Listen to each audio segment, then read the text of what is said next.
क्या आप कभी सोचते हैं कि भारत का इतिहास ऐसा मोड़ लेगा जहां अखंड भारत का सपना हकीकत बनेगा? क्या सच में पाकिस्तान का नाम दुनिया के नक्शे से मिट सकता है और भारत फिर से विश्व गुरु बन सकता है? दोस्तों, यह कल्पना नहीं बल्कि एक प्राचीन भविष्यवाणी है जिसे लगभग 500 साल पहले उड़ीसा के संत अच्युतानंद दास ने ताड़ के पत्तों पर उकेरा था।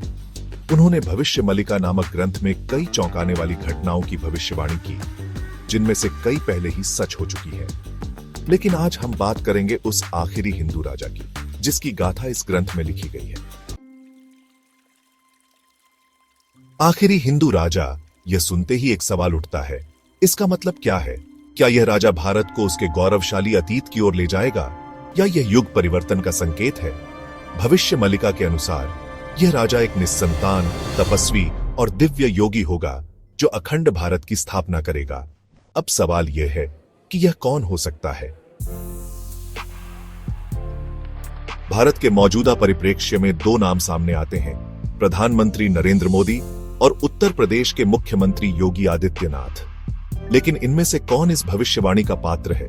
प्रधानमंत्री मोदी ने अपने कुशल नेतृत्व से भारत को एक नई ऊंचाई पर पहुंचाया है, लेकिन उनकी उम्र और स्वास्थ्य को देखते हुए यह संभव नहीं लगता कि वह लंबे समय तक राजनीति में रहेंगे। उन्होंने खुद ही 75 साल की उम्र के बाद रिटायरमेंट का नियम बनाया है।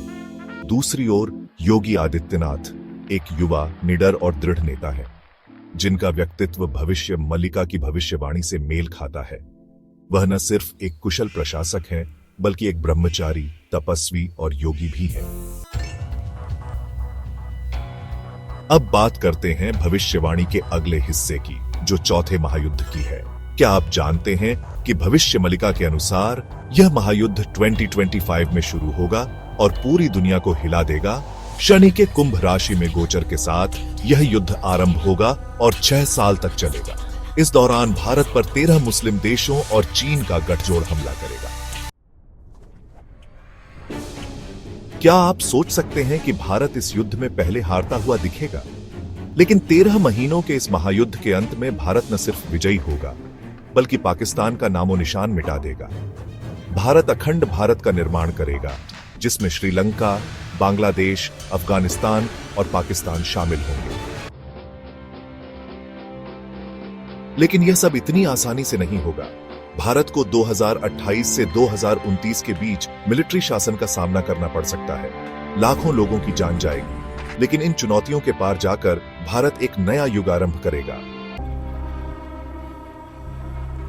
अब वापस आते हैं आखिरी हिंदू राजा की बात पर। भविष्य मलिका कहती है कि यह राजा उड़ीसा के गजपति महाराज के समकालीन होगा, और मजेदार बात यह है कि वर्तमान में गजपति महाराज जीवित हैं। क्या इसका मतलब है कि यह समय नजदीक है? क्या योगी आदित्यनाथ 2027 में प्रधानमंत्री बन सकते हैं? इस भविष्यवाणी में एक और दिलचस्प मोड़ है।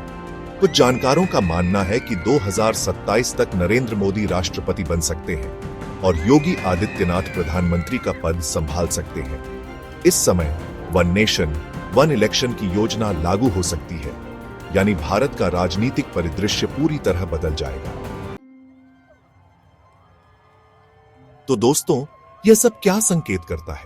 क्या योगी आदित्यनाथ ही वह दिव्य पुरुष हैं जो अखंड भारत का सपना साकार करेंगे? क्या भारत वाकई चौथे महायुद्ध से गुजरकर विश्व गुरु बनेगा? आप क्या सोचते हैं? अपनी राय हमें कमेंट्स में जरूर बताएं। अगर यह जानकारी आपको रोचक लगी हो तो इसे लाइक और शेयर करें। चैनल को सब्सक्राइब करें ताकि ऐसी और जानकारियां आप तक पहुंचती रहे। आखिरकार इतिहास का यह मोड़ शायद हमारे जीवन काल में आए। तैयार रहे, क्योंकि भारत का गौरवशाली भविष्य करीब है।